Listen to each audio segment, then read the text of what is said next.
اس کائنات کے اندر اللہ کی مرضی کے علاوہ کچھ نہیں ہوتا.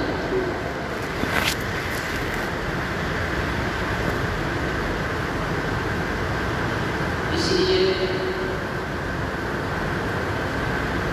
ہر انسان عقل مند وہ ہے جو اپنے تمام معاملات کے اندر اللہ رب العزت کی مدد طلب کرے.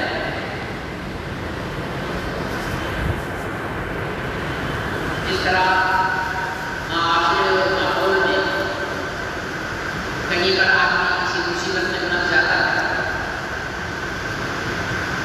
تو اپنے سے زیادہ طاقتور سے مدد حاصل کرتا ہے. غریب اگر غربت میں پھنسا ہوا ہوتا ہے تو مالدار سے مدد طلب کرتا ہے. کمزور اگر اپنی ناتوانی کی وجہ سے پھنسا ہے تو طاقتور سے مدد طلب کرتا ہے.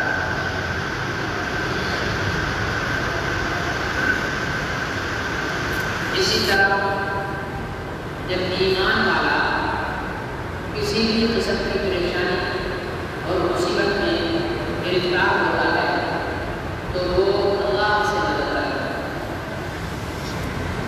اور اللہ تعالیٰ نے قرآن میں بھی فرمایا ہے اور اللہ تعالیٰ سے مدد کس طرح طلب کرنی ہے. فرمایا کہ بالصبر والصلاۃ، صبر کے ذریعے اور نماز کے ذریعے اللہ تعالیٰ سے مدد کر سکتے ہیں. ایک تو یہ کہ تم جس مصیبت میں ہو اس مصیبت پہ قابلہ مت کرو، چیخو چلاؤ نہ، بلکہ اس مصیبت پہ صبر کا مظاہرہ کرو. اور دوسرا کام یہ کرو کہ نماز پڑھ کر اللہ کی مدد کو کرو. دو چیزیں بیان فرمائی. صبر اور نماز کا آپس میں اور گہرا تعلق ہے. صبر کے معنی ہے رک جانا،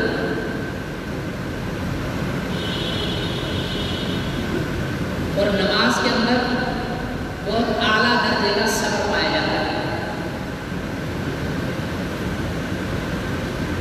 لوگوں سے بات چیت کرنے سے رک جاتے ہیں، لیکن ادھر ادھر دیکھنے سے رک جاتے ہیں، بے وضو ہونے سے رک جاتے ہیں، لباس ناپاک پہننے سے رک جاتے ہیں. بہت ساری ایسی چیزیں ہیں جن کی وجہ سے ہمیں نماز کی وجہ سے ان چیزوں سے رکنا پڑتا ہے. تو صبر کی بہترین مشق جو ہے وہ نماز ہے. ہم بات کر رہے ہیں، اچانک ہمیں نماز کی نیت باندھی تو بات کرنے سے رک گئے، یہ صبر ہے. کھانا کھا رہے ہیں، اچانک نماز کی نیت باندھ لی، کھانے سے رک گئے، یہ صبر ہے. تو فرمایا کہ صبر اور نماز کے ذریعے اللہ سے مدد کریں.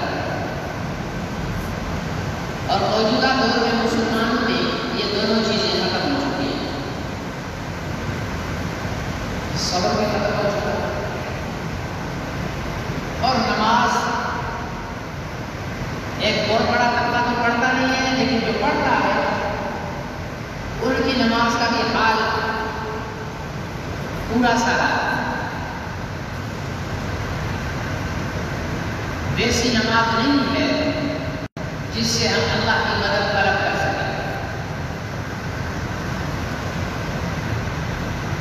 اور ایک جگہ اور اللہ رب العزت نے فرمایا کہ ان الصلاۃ تنہی عن الفحشاء والمنکر، نماز بے حیائی اور برائی سے روکتی ہے.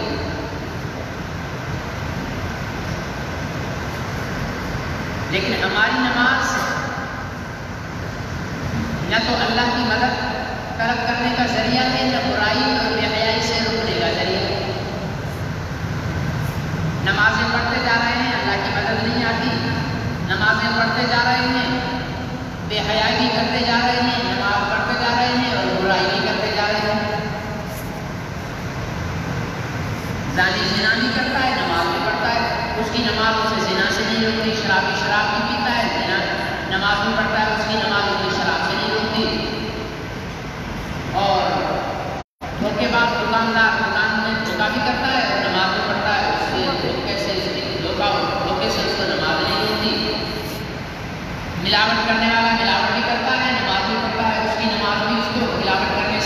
نہیں روکتی، اتنی بے جان اور بے اثر نماز ہو گئی ہے ہماری۔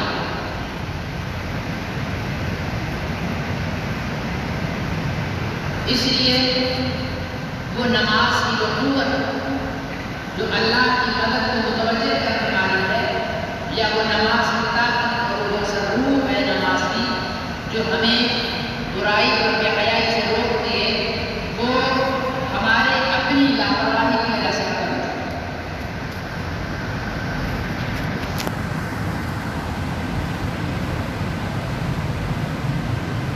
وہ نماز ہوتی تھی جب نمازی مسجد سے نکل کر دوسری نماز کے انتظار میں باقی کام کرتا تھا۔ وہ نماز انسانوں کو برائی سے روکتی تھی۔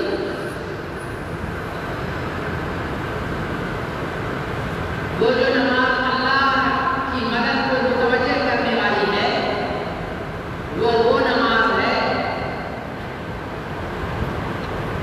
کہ نماز میں کھڑے ہوئے ہیں، دشمن کا تیر لگا، زخمی ہو گئے، خون بہ گیا ہے، لیکن نماز میں انہیں پتہ ہی نہیں چلا ہے کہ ہمیں تیر بھی لگا ہے۔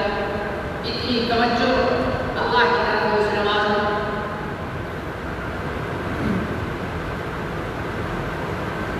ہماری نماز کا کیا ہے؟ ہماری نماز میں ذرا سا مچھر بھی کہیں پر بیٹھ جائے تو ہمیں پتہ چل جاتا ہے کہ مچھر بیٹھ رہا ہے۔ صحابہ اکرام اس طرح نماز پڑھتے تھے کہ آس پاس کچھ بھی ہو رہا ہو تو کوئی احساس نہیں ہوتا تھا کہ کیا ہو رہا ہو، پوری توجہ اللہ کی طرف ہوتی ہے، تب اللہ کی مدد ان کی طرف آتی ہے۔ ہماری نماز کا کیا حال ہے؟ ہماری نماز کو پہلی بات تو یہ ہے کہ ہم کاروبار سے ٹائم نکال کر نماز میں آتے ہیں، جبکہ نماز سے ٹائم نکال کر ہمیں کاروبار کرنا چاہیے۔ ہم کھڑے یہاں ہوتے ہیں، کہہ رہے ہیں مولوی صاحب سلام جلدی پھیرے تو میں دکان پہ جاؤں، پتہ نہیں کتنے گراہک واپس چلے گئے ہوں گے، ٹھیک ہے نا جی؟ تو پہلے والے مسلمان اور آج کے مسلمان کی نماز کے اندر بہت فرق ہے۔ ہمارا وضو نماز میں قوت جب آئے گی جب نماز کو نماز کے طریقے کے مطابق پڑھیں گے، اور نماز کا طریقہ کیا ہے؟ نماز کا طریقہ وہ ہے جو حضرت محمد صلی اللہ علیہ وسلم نے ہمیں بتایا۔ وہ طریقہ نہیں ہے جس میں ہم پڑھتے ہیں، وہ طریقہ ہے جو حضرت محمد صلی اللہ علیہ وسلم نے بتایا۔ نماز سے پہلے انسان کے جسم میں پاکی سی طہارت ہوتی ہے، اس کے لیے وضو ہے۔ وضو وہ نہیں جو ہم اور آپ کرتے ہیں، وضو وہ جو حضور علیہ السلام نے طریقہ بتایا۔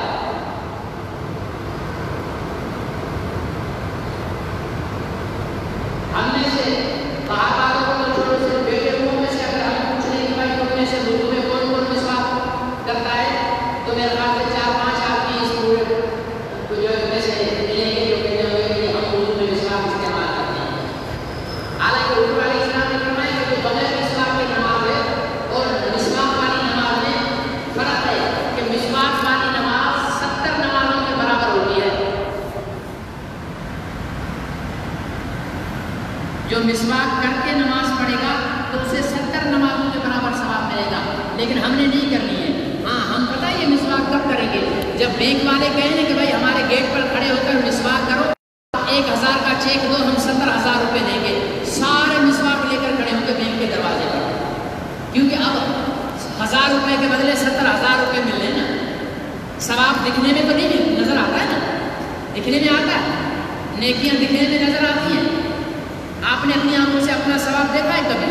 نہیں، یہ دنیا والی آنکھیں جب بند ہوں گی نا، یہ جو ہماری آنکھیں ہیں جس سے ہم ایک دوسرے کو دیکھ رہے ہیں، یہ آنکھیں جب بند ہوں گی تب اندر کی آنکھیں کھلیں گی، تب پتہ چلے گا کہ اوہ یہ نیکیاں تو یہاں پر ابھی نظر آ رہی ہیں، تب ہمیں بہت کم لگیں گی کہ یہ تو بہت تھوڑی نیکیاں ہیں، ہمیں تو اس سے زیادہ کرنی چاہیے تھی۔ تو ایک مسواک یہ حضور علیہ السلام نے کی سنت مؤکدہ ہے، ہم مسواک کرتے ہی ہیں، ٹھیک ہے نا جی؟ اور وضو بھی کیسے کر رہے ہوتے ہیں؟ حضور علیہ السلام نے فرمایا اگر دریا کے کنارے پر بھی بیٹھے ہو تو پانی کم استعمال کرو، پانی کو ضائع مت کرو۔ ہم تو مسجد کی ٹوٹی ایسے کھول کر بیٹھتے ہیں جیسے ہمارا باپ دل بھرتا ہے، ٹھیک ہے نا، پانی چل رہا ہوتا ہے، کچہری مار رہے ہو اور سناؤ بھائی آج کیا حال ہے لاک ڈاؤن کا، آپ نے دکان کھولی تھی نہیں کھولی تھی، وہ خدا کے بندے، خدا تجھے ہدایت ہے، مسجد کا پانی ضائع ہو رہا ہے بند کر۔ اگر منع کرو تو کہتے ہیں کہ جی چندہ بھی تو ہم ہی دیتے ہیں، تو تم چندہ اس لیے دیتے ہو کہ مسجد کا پانی ضائع کرو، نہیں دیا کرو چندہ، اس چندے پر کوئی ثواب نہیں ملے گا کہ اس نیت سے اگر آپ مسجد کو چندہ دے رہے ہو کہ جناب ہم مسجد میں چندہ دے رہے ہیں پھر ہم اپنے باپ کی جاگیر سمجھ کر مسجد کے پانی کو ضائع کریں۔ حضور علیہ السلام نے فرمایا دریا کے کنارے بھی پانی کو فضول خرچ مت کرو وضو کے استعمال میں۔ ہم کھول کر بیٹھے ہوئے یہ دین کی تعلیم کے خلاف ہے۔ جب ہمارے وضو میں یہ اسراف ہو رہا ہوگا تو ہماری نماز میں جان کہاں سے آئے گی؟ حضور علیہ السلام نے فرمایا کہ وضو کے دوران جو وضو کر رہا ہو اس کو سلام نہ کیا کرو، اس لیے اگر آپ وضو کر رہے ہو آپ کو کوئی سلام کر رہا ہے تو آپ اس کے جواب دینے کے پابند نہیں ہو۔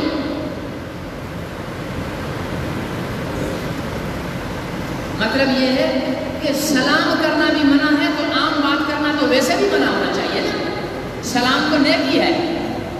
جب حضور علیہ السلام نے وضو کرنے والے پر سلام کرنے کو منع کیا ہے تو باقی کچہری کرنے کی اجازت نہیں ہوئی ہے۔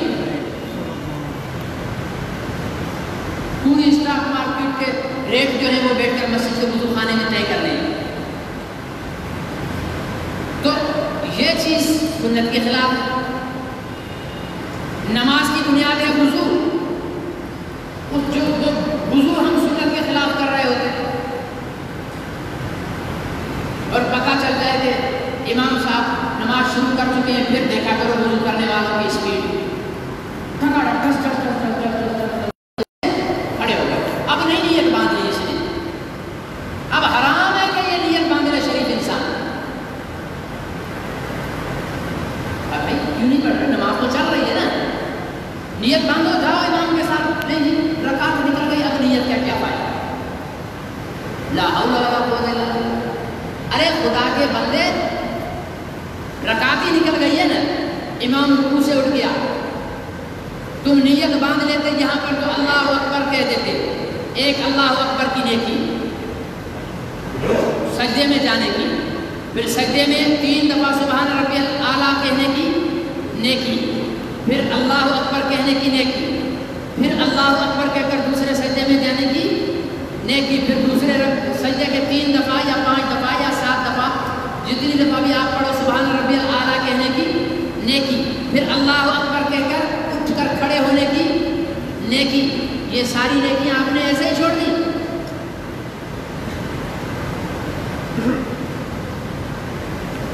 یہ تو وہ بات ہو گئی کہ کسی آدمی کی جیب سے 100 روپیہ گر گیا تو اس نے اٹھا کر 50 روپے بھی پھینک دیے،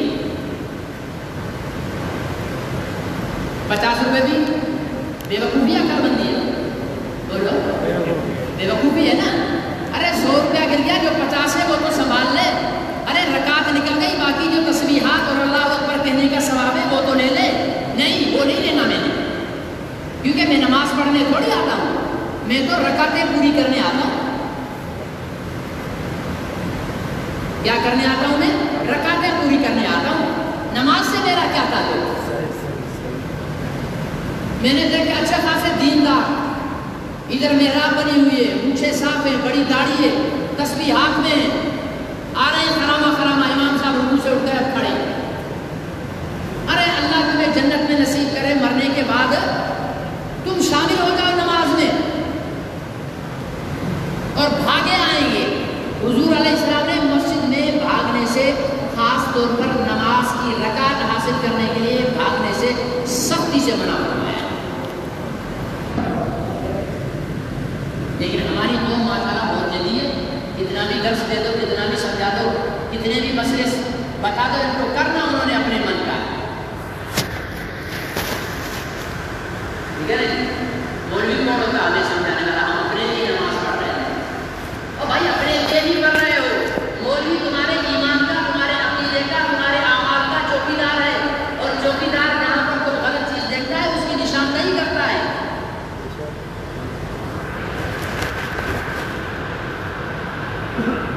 پہلی بنیاد یہ ہے کہ ہم وضو کو سنت کے مطابق کریں. اب سوال یہ ہے کہ سنت کے مطابق کیسے کریں؟ وضو سنت کے مطابق ہمیں کون بتائے گا؟ ڈاکٹر صاحب بتائیں گے؟ بولیے. پروفیسر صاحب بتائیں گے؟ انجینئر صاحب بتائیں گے؟ کون بتائے گا؟ مولوی صاحب بتائے گا، جس سے ہماری بنتی ہے. مولوی صاحب سے تو اپنی بنتی نہیں ہے. شکل دیکھ کے ہمیں 160 ڈگری بخار آ جاتا ہے، کورونا والا. ٹھیک ہے نا جی؟ مولوی صاحب کا تو اپنے بیٹھنا نہیں ہے. مولوی صاحب کا بیٹھ کے بنا وقت ضائع کر دیا. مولوی صاحب کے ساتھ بیٹھیں گے تو موبائل پر مووی کون دیکھے گا؟ مولوی صاحب کے ساتھ بیٹھ گئے تو گانے کون سنے گا؟ مولوی صاحب کے ساتھ بیٹھ گئے تو کھڑے پر بیٹھ کر دوستوں کے ساتھ دوسروں کی پگڑیاں کون اچھالے گا؟ اس لیے مولوی صاحب کے ساتھ ہم نے بیٹھنا نہیں ہے. جب مولوی صاحب کے پاس نہیں بیٹھنا ہے تو وضو سنت کے مطابق نہیں آنا ہے. جب وضو سنت کے مطابق نہیں آنا ہے تو نماز سنت کے مطابق نہیں ہوگی. جب نماز سنت کے مطابق نہیں ہوگی تو بے حیائی اور برائی سے ہم بچیں گے نہیں. اللہ کی مدد ہم سے آئے گی نہیں. اللہ کی مدد حاصل کرنی ہے، بے حیائی برائی سے بچنا ہے تو نماز کو سنت کے مطابق پڑھنا ہوگا. اور نماز کو سنت کے مطابق پڑھنے کے لیے اس کے وضو کو سنت کے مطابق کرنا ہوگا. اور وضو اور نماز کو سنت کے مطابق کیسے کیا جاتا ہے اور پڑھا جاتا ہے اس کو سیکھنے کے لیے مولوی صاحب کے پاس آنا ہوگا.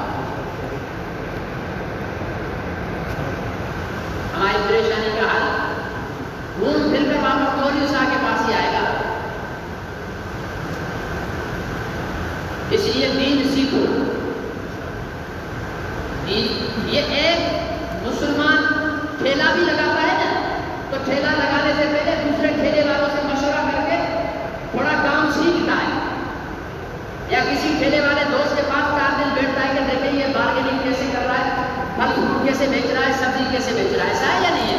میں نے اگر کپڑے کی دکان کھولنے کا ارادہ کیا ہوگا نا تو میرے 10 کپڑے کے جو کاروباری ہوں گے نا کپڑے کے خلاف مارکیٹ کے، ان کو بلا کر ان سے مشورہ کروں گا. پھر 2 دن ایک کپڑے والے کے پاس بیٹھوں گا، 2 دن دوسرے کے پاس، 2 دن تیسرے کے پاس بیٹھ کر سودا کرنے کا طریقہ سیکھوں گا کہ کیسے کپڑا بیچا جاتا ہے. اس کے بعد جا کر کپڑا بیچوں گا اور اس میں بڑی احتیاط کروں گا. لیکن جب دین کی بات آئے گی کیا پوچھنا کیا کرنا، اپنے باپ کا دین اللہ اکبر جیسے آ رہا ہے چلو پڑھو. یہ دین کے ساتھ مذاق ہے، یہ دین کی بے قدری ہے. جس چیز کی قدر ہوتی ہے نا اس پہ توجہ دی جاتی ہے، اس چیز کو سیکھا جاتا ہے. سمجھ گئے؟ ہمیں دین کی قدر اپنے دلوں میں پیدا کرنی ہوگی. وضو سنت کے مطابق کرنا ہے. ہر ایک عضو کو 3 مرتبہ دھونا ہے. مسواک کو وضو کا لازمی حصہ سمجھ لو، سنت مؤکدہ ہے. اور کوئی فائدہ نہ ہو مسواک کا.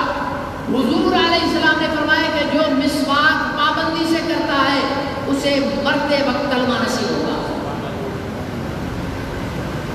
مرتے وقت بھائی ساری زندگی کا نچوڑ یہی ہے کہ اگر مرتے ہوئے کلمہ نصیب نہیں ہوا تو لٹ گئے نا. چلو یہی نیت کر کے کہ یار کلمہ نصیب ہوگا مسواک کر لیا کریں ہم. نماز کا ایک نماز کا 70 کے برابر ثواب. وضو کے بعد آئیں گے کہ ہم نماز کے لیے یہ جو ہم نیت بناتے ہیں نا یہ اللہ اکبر کے لیے ہاتھ اٹھاتے ہیں. کسی کو دور کرنا ہو تو کیسے جا جا ایسے نہیں بولتے، جا جا ایسے بولتے. کیسے بولتے ہیں؟ جا جا بھائی جان چھوڑ. یہ ہاتھ کا پچھلا حصہ مطلب کسی چیز کو دھکیلنے کے لیے، پیچھے کرنے کے لیے. اب جب ہم نے یوں کہا نا اللہ اکبر مطلب یہ اب ہم اپنے تمام اعضاء کے ساتھ کس کی طرف متوجہ ہیں اور پیچھے دھکیل دیا ساری دنیا کو. اب دنیا ہمارے پیچھے اور ہم اللہ کے سامنے. عمل سے ہم یہ بتا رہے ہوتے ہیں لیکن بنیادی طور پر کیا واقعتاً نماز کے پڑھتے وقت ہمارے ہاں سے دنیا چلی جاتی ہے؟ نہیں. نماز میں کھڑے مولوی صاحب کو وہ لوگ یاد آ رہے ہوتے ہیں جن سے اس نے چندہ لینا ہے. فلانے نے چندہ نہیں دیا، فلانے نے چندہ نہیں دیا، فلانے نے چندہ نہیں دیا. ہاں دکاندار کو وہ لوگ یاد آ رہے ہوتے ہیں جنہوں نے قرض دینا ہے. جو کپڑا ادھار پہ لے گئے، جو مٹھائی ادھار پہ لے گئے، جو سبزی ادھار پہ لے گئے. ڈاکٹر صاحب کو نماز میں اپنے سارے مریض یاد آ رہے ہوں گے. ہوتا ہے نہیں ہوتا ہے؟ کیوں؟ ہم نے کبھی توجہ، ہم نے کبھی دھیان ہی نہیں دیا ہے کہ یار نماز پڑھتے ہوئے ہمیں دھیان کہاں رکھنا ہے. حضور علیہ السلام نے فرمایا نماز ایسے پڑھو جیسے تم اللہ کو دیکھ رہے ہو، جیسے تم اللہ کو. اور اگر یہ نہیں کر سکتے ہو تو کم درجہ یہ ہے کہ اتنا احساس کر لو کہ اللہ تمہیں دیکھ رہا ہے. اور ہماری نماز کا حال یہ کہ ہم سمجھتے ہیں کہ نہ اللہ ہمیں دیکھ رہا ہے نہ ہم اللہ کو دیکھ رہے ہیں. ایک مثال دیتا ہوں. کلاس میں تمام طلبہ بیٹھے ہوئے کلاس ورک کر رہے ہیں، ٹھیک ہے. ٹیچر نے انہیں کام دیا کہ بھائی یہ کام لکھو، 10 منٹ آپ کے پاس ہے. اب وہ سارے بیٹھے ہوئے، ٹیچر سامنے ٹیبل پر کھڑا ہے اور بچوں سے کام کروا رہا ہے. ٹیچر کی موجودگی کے وقت جب طلباء کے ذہن میں یہ چیز موجود ہے کہ ہمیں ٹیچر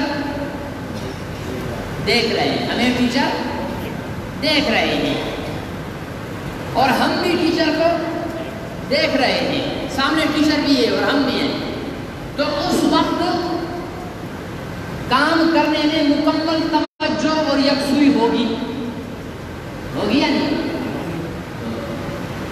ٹیچر سامنے سے ہٹ گیا، پیچھے جانب کھڑا ہو گیا اور اس نے کہا خبردار کسی نے ادھر ادھر دیکھا، میں دیکھ رہا ہوں سب کو.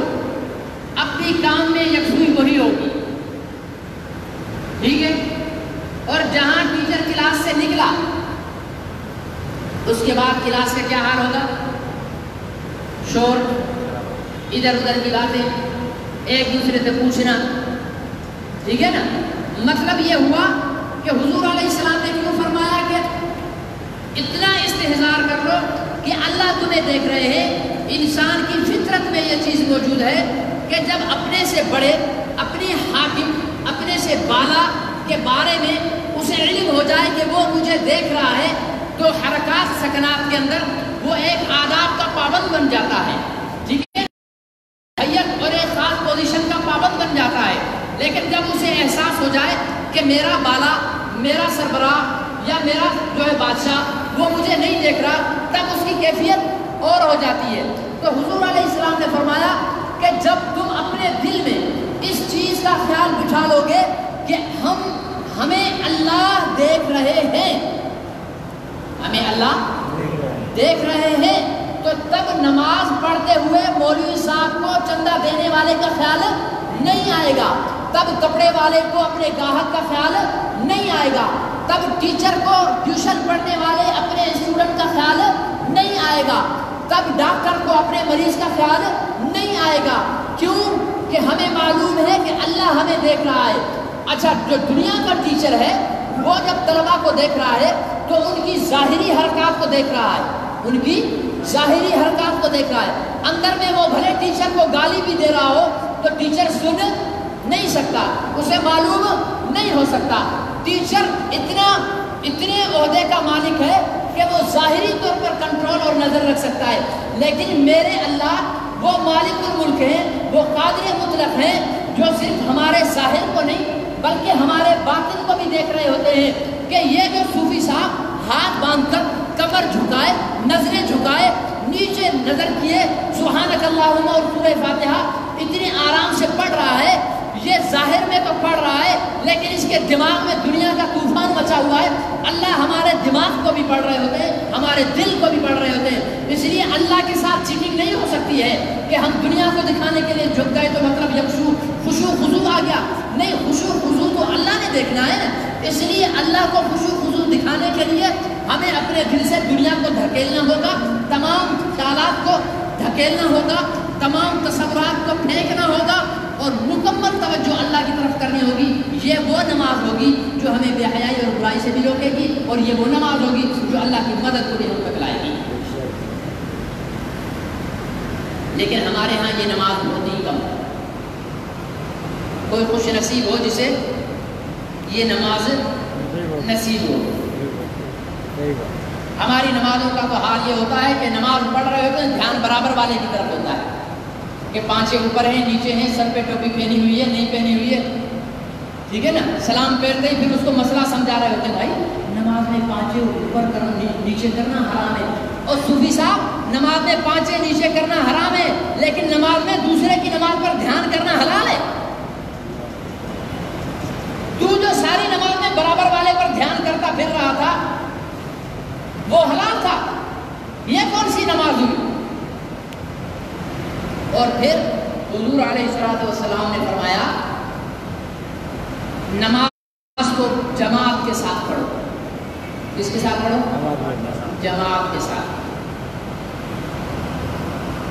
حضور علیہ السلام نے یہاں تک بعض اوقات جب اقامت ہو جاتی تھی تو حضور علیہ السلام جماعت کی طرف رخ کرتے اور فرماتے تھے میرا دل چاہتا ہے کہ جو لوگ نماز پہ نہیں آئے ہیں گھروں میں بیٹھے ہوئے ہیں میں لکڑیاں جمع کروں, کھڑے ہوئے جوانوں کو کہوں کہ وہ مدینے کی جنگل سے لکڑیاں اکٹھی کر کے لائیں, پھر میں ان لوگوں کے گھروں پر وہ لکڑیاں ڈال کر آگ لگا دوں. ان لوگوں کے گھروں پر جو اذان کے بعد نماز پہ نہیں آئے. یہ نفرت کی علامتیں. یہ کون فرما رہے ہیں؟ پتھر پھینکنے والوں کو معاف کرنے والے فرما رہے ہیں. یہ کون فرما رہے ہیں؟ گلے میں کپڑا ڈال کر پھندا لگانے والوں کو معاف کرنے والے فرما رہے ہیں. یہ کون فرما رہے ہیں؟ طائف کے میدان میں لہولہان کر دینے والوں کو بھی دعا دینے والے فرما رہے ہیں.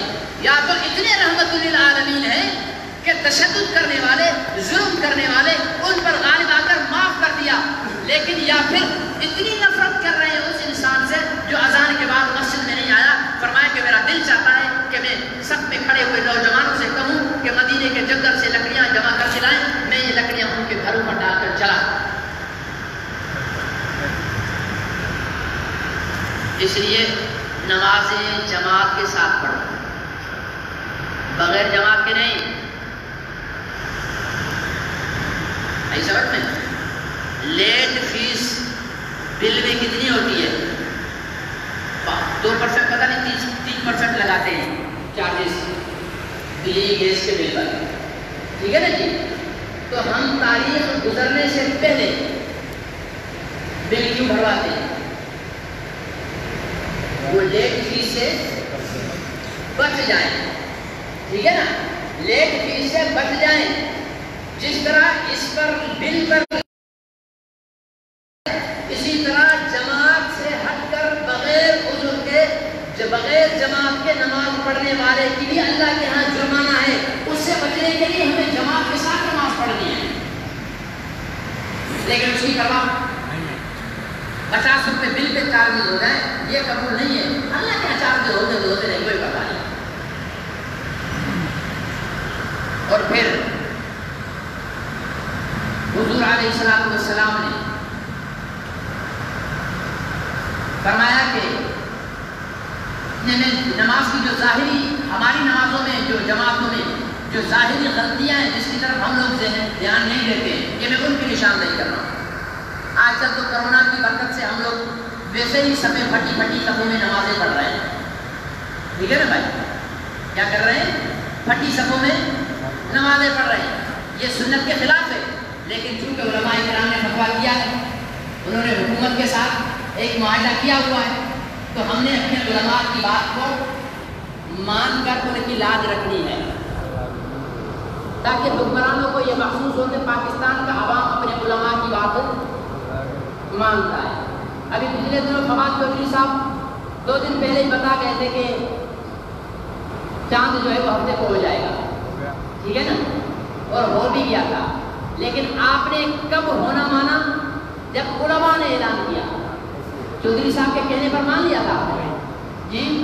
پاکستان میں کسی نے بھی چودھری کے کہنے پر نہیں مانا, اس لیے کہ چودھری کی یہ اوقات ہی نہیں ہے کہ وہ دین کے بارے میں بول سکے. اس لیے دین کے معاملے میں پاکستان کا ہر شہری, وہ کسی بھی پارٹی کا ہو, کسی بھی تعلق سے رکھتا ہو, مسلک سے رکھتا ہو, بات وہ دین کی ہوگی تو علماء کی بات کو مانے گا. رات کو تراویح شرابی بھی پڑھ لی. اگر چودھری کی ماننی ہوتی تو اذکار والے اٹھ جاتے. تراویح نہیں پڑھتے کہ جی چودھری صاحب نے فرما دیا ہے. ٹھیک ہے نا, سائنسدان ہیں ہمارے ملک کے. ٹھیک ہے نا جی, سائنسدان بھی ایسے ہیں, وزیر سائنس 2 مہینے 3 ہو گئے ہیں, کرونا کی دوا نہیں بنا سکے, لیکن چاند کو ڈھونڈ کر لانے کی فکر سب سے زیادہ ہے اس کو. خدا کے بندے, تیرا کام چاند کو ڈھونڈنا نہیں ہے, تیرا کام مریضوں کے لیے دوائیں تجویز کرنا ہے. تو نے بولا تھا ہم وینٹیلیٹر اتنے بنائیں گے کہ دوسرے ملکوں کو بیچیں گے, اور دوسرے ملکوں کو بیچنا تو بھاڑ میں گیا. تو اپنے ملک کے عوام کو تو وینٹیلیٹر فراہم کر. وہ کہاں گیا وینٹیلیٹر جو تو نے کہا تھا 2 ہفتے کے اندر میں تیار کر رہا ہوں. کہتے ہیں نا جس کا کام اسی کو ساجے. وہ کہتے ہیں نا نانی سے نواسی سیانی, پکے پکائے میں ڈالے پانی.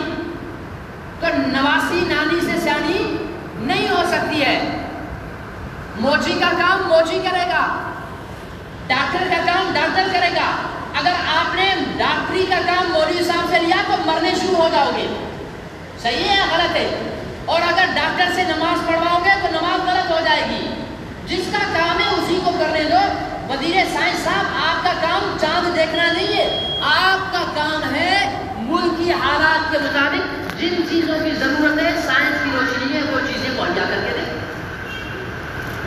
تو ہم مانتے کس کی ہیں دین کے معاملے میں؟ علماء کی. علماء نے کہا بھائی سبوں میں خلاف پیدا کرو, ہم نے سب خلاف پیدا کر دیا. تو بات کہاں سے چلی کہ سنت ہے حضور علیہ السلام کی سبوں کو سیدھا کرنا اور مل کر کھڑا ہونا, لیکن ابھی مل کر نہیں کھڑا ہونا. ٹھیک ہے نا, کیوں کہ ابھی ہمارے علماء نے کہا ہے کہ بھائی الگ الگ کھڑے ہو جاؤ, جگہ چھوڑ کر کھڑے ہو جاؤ. کیونکہ ہمارے حکمران چاروں صوبے کے ہو یا وفاق کے حکمران الحاج امیر المومنین خلیفۃ المسلمین قبلہ عمران خان صاحب دامت برکاتہ العالیہ ہوں, کوئی بھی ہو, ان ساروں کا دھیان اس طرف ہے کہ کسی بھی طرح ہم مسجدوں کو بند کر دیں. اور مسجدوں کو بند کرنے کا موقع ہم لوگ دیں گے اگر ہم علماء کی بات کو نہیں مانیں گے. تو وہ بولیں گے جی تم کہتے ہو کہ عوام ہماری مانتا ہے, تم عوام کو کہتے ہو کہ جدا جدا کھڑے ہو جاؤ, وہ مل کر کھڑے ہوتے ہیں, ہم مسئلے بند کر رہے ہیں. حضور علیہ السلام نے فرمایا کہ صف بناؤ امام کے پیچھے سینٹر سے, امام کے پیچھے سینٹر سے. آپ ابھی بھی تجربہ کر لینا, 2 ساتھی سمجھدار اوپر کسی جگہ کھڑے ہو کر پیچھے دیکھ لینا, باہر جب پیچھے صفیں بن رہی ہوں گی تو کناروں سے بن رہی ہوں گی. صحیح ہے غلط ہے؟ کوئی بھی بڑے دیندار ہو, ٹھیک ہے نا, بڑے دیندار ہو, متقی ہو, پرہیزگار ہو, 5 وقت کا نمازی تہجد گزار ہو, لیکن صف بنانے پر جب آتا ہے تو مار کھا جاتا ہے, نبی کے خلاف عمل کرتا ہے.